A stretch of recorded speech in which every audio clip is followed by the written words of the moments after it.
Bapak, Ibu, saudara-saudari, adik-adik kaum muda yang terkasih, jumpa lagi dengan saya, Pastor Jack Buran SSCC dari Rumah Retret Batam Oase Center. Kembali pada hari ini kita merenungkan firman Tuhan yang diambil dari Injil Markus, bab 2 ayat 1 sampai dengan 12. Kemudian sesudah lewat beberapa hari, waktu Yesus datang lagi ke Kapernaum, tersiar kabar bahwa ia ada di rumah. Maka datanglah orang-orang berkerumun, sehingga tidak ada lagi tempat, bahkan di muka pintu pun tidak. Sementara ia memberitakan firman kepada mereka, ada orang-orang datang membawa kepadanya seorang lumpuh digotong oleh 4 orang. Tetapi mereka tidak dapat membawanya kepadanya karena orang banyak itu. Lalu mereka membuka atap yang di atasnya. Sesudah terbuka, mereka menurunkan tilam tempat orang lumpuh itu berbaring. Ketika Yesus melihat iman mereka, berkatalah ia kepada orang lumpuh itu, "Hai anakku, dosamu sudah diampuni."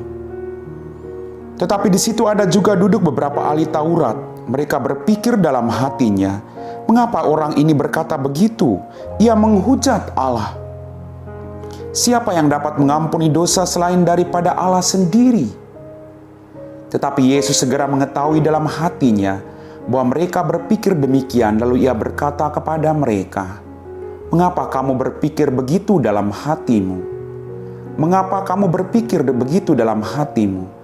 Manakah lebih mudah mengatakan kepada orang lumpuh ini, dosamu sudah diampuni, atau mengatakan, bangunlah, angkatlah tilammu dan berjalanlah? Tetapi supaya kamu tahu bahwa di dunia ini anak manusia berkuasa mengampuni dosa, berkatalah ia kepada orang lumpuh itu, kepadamu kukatakan, bangunlah, angkatlah tempat tidurmu dan pulanglah ke rumahmu.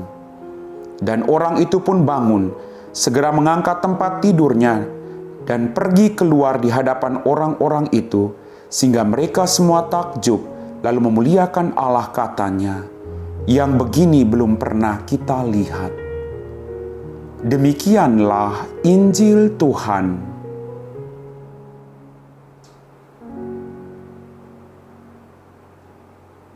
Bapak, Ibu, saudara-saudari, adik-adik kaum muda yang terkasih, apa kabar hari ini? Berkat melimpah, kesehatan, sukacita dari Tuhan selalu menyertai perjalanan hidup kita semua. Dalam bacaan Injil pada hari ini, kita mendengar kisah tentang Yesus menyembuhkan seorang yang lumpuh. Kemarin, Yesus menyembuhkan orang kusta. Kemanapun Yesus pergi, kita dengar dalam bacaan tadi, orang selalu mencari dia. Pertanyaannya, ada apa dengan Yesus? Kenapa begitu banyak orang mencari dia? Pasti ada sesuatu yang lain dalam dirinya yang membuat orang-orang mau mencari dia. Saya yakin bukan hanya karena mujizat yang dilakukan oleh Tuhan, tetapi karena ada penerimaan kepada siapapun yang datang. Yesus menerima semua orang, entah dia orang berdosa, entah dia orang baik, Tuhan selalu menerima mereka. Suasana demikian yang membuat orang mau datang kepada Tuhan. Pertanyaan buat kita renungkan, bagaimana dengan hidup kita? Sudahkah kehadiran kita baik dalam keluarga kita maupun dalam lingkup masyarakat membuat orang mau datang dengan kita? Membuat orang mau datang bercerita dan duduk dengan kita? Ataukah dengan kehadiran kita justru membuat orang semakin takut atau orang menjauh ketika kita ada di tempat itu? Kita belajar dari sikap Yesus. Ada aura belas kasih yang keluar dari dirinya yang menarik begitu banyak orang untuk boleh merasakan keselamatan. Bapak, Ibu, saudara-saudari, adik-adik kaum muda yang terkasih, begitu banyak orang datang sampai tidak ada tempat sekalipun untuk orang masuk melihat Yesus sekalipun di muka pintu. Maka orang-orang yang membawa orang lumpuh tadi membuka atap lalu menurunkan orang lumpuh itu tepat di hadapan Yesus. Dalam permenungan saya, untuk sampai pada kesembuhan, untuk bisa memperoleh mujizat dan keselamatan, kita tidak hanya bisa duduk tenang. Kita harus berjuang keras. Kita harus mengorbankan banyak hal. Kita harus berpikir secara matang apa yang harus kita buat agar kita bisa memperoleh keselamatan dalam hidup kita. Ada kerja keras, ada perjuangan.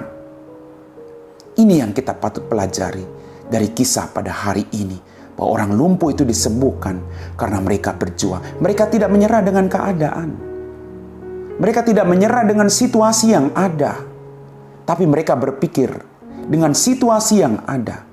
Apa yang harus kita buat supaya orang yang kita bawa ini bisa bertemu dengan Tuhan. Tuhan bisa menjamah dia dan dia bisa mengalami kesembuhan. Maka tadi sekali lagi, orang lalu berpikir apa yang harus dia buat. Kadang penderitaan lalu membuat kita berhenti untuk berpikir, sudahlah. Maka banyak orang bunuh diri. Tapi mari kita belajar. Penderitaan boleh ada. Tapi Tuhan selalu menawarkan jalan keluar dalam kehidupan kita. Bagaimana kita berjuang, berpikir dengan semua yang sudah Tuhan berikan kepada kita. Kita harus jauh lebih tenang. Sehingga ketika kita tenang, kita tahu jalan keluar apa yang harus kita ambil ketika kita menghadapi persoalan atau sakit dan penyakit dalam kehidupan kita masing-masing. Kerja keras dan perjuangan tidak bisa membohongi hasilnya. Orang kalau bekerja keras, pasti dia akan memperoleh hasil yang baik. Maka mari kita berjuang untuk selalu bekerja keras. Kita tidak menyerah pada keadaan. Kita tidak usah terlalu banyak mengeluh. Tapi kita harus keluar. Kita harus berpikir bagaimana cara supaya saya bisa datang sampai kepada Tuhan. Dengan semua situasi yang ada. Bagaimana supaya saya tetap bersatu dengan Tuhan. Bagaimana supaya saya bisa memperoleh berkat-berkat dari Tuhan. Mari Bapak Ibu kita berpikir. Kita harus merenungkan. Supaya sekalipun ada banyak tantangan dan halangan. Kita tetap mau datang kepada Tuhan. Karena kita percaya kesembuhan berasal dari Tuhan. Haleluya Bapak Mama. Bapak Ibu, saudara-saudari, adik-adik yang terkasih. Tuhan sungguh luar biasa. Tuhan menghargai kerja keras kita. Maka ketika orang lumpuh itu tepat di hadapan dia, dia mengatakan, dosamu sudah diampuni. Tuhan tidak mengatakan bangunlah, tapi dia mengatakan pertama-tama, dosamu sudah diampuni. Tuhan menyembuhkan dari dalam. Tuhan menyentuh orang dulu, supaya orang punya semangat untuk mau bangkit dan bertobat.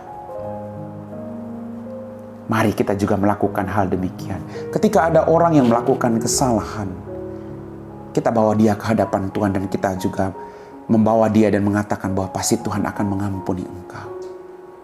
Dengan cara demikian, dia akan kembali kepada Tuhan. Tidak usah putus asa. Kita harus terus berjuang. Membawa keluarga kita, suami, istri, anak, orang tua kita ke hadapan Tuhan. Sekalipun begitu banyak tantangan yang ada. Percaya. Kerja keras dan usaha kita pasti akan dibayar oleh Tuhan. Bapak, Ibu, saudara-saudari, adik-adik kaum muda yang terkasih. Mari kita mohon rahmat-rahmat dari Tuhan. Agar apapun situasi, seberat apapun pergumulan kita, kita tidak menyerah.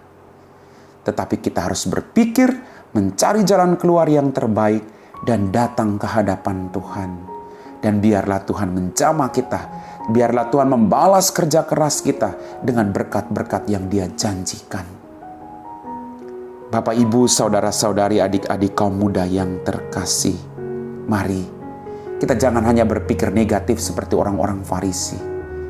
Kita lihat bagaimana perjuangan orang. Selama orang melakukan kebaikan, kita tidak usah menistahkan orang lain. Selama dia melakukan kebaikan, itu bukan datang dari dirinya, tapi berkat kuasa Roh Kudus yang ada dalam dirinya yang memampukan dia untuk melakukan kebaikan. Maka jangan memadamkan semangat orang ketika orang melakukan kebaikan atau berjuang untuk bertobat. Tuhan mengampuni Anda, Tuhan juga pengen semua orang yang ada diampuni. Kalau Anda ingin diampuni, saya juga ingin supaya orang lain juga diampuni dan saya diampuni oleh Tuhan. Semoga firman Tuhan pada hari ini meneguhkan iman kita semua. Amin.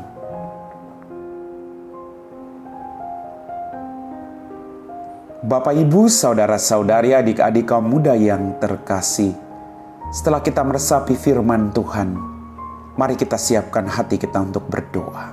Dalam nama Bapa dan Putra dan Roh Kudus. Amin.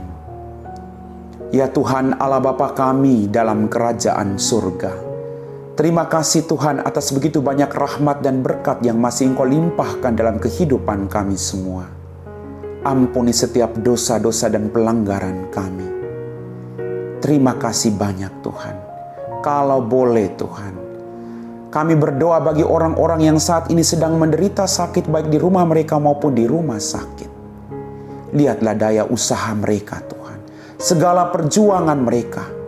Kalau boleh Engkau jamah mereka Tuhan melalui para medis yang menolong mereka. Berikan mereka semua kesembuhan. Khususnya bagi saudara-saudara kami yang saat ini sedang bergumul karena sakit dan penyakit disebabkan oleh virus corona. Kau bantu mereka semua agar mereka tidak berputus asa Tuhan, tapi punya semangat karena percaya bahwa Engkau Allah, Engkau tabib di atas segala tabib yang mampu melakukan mujizat bagi kami semua. Kami puji Engkau Bapa, kini dan sepanjang segala masa. Amin. Dalam nama Bapa dan Putra dan Roh Kudus. Amin.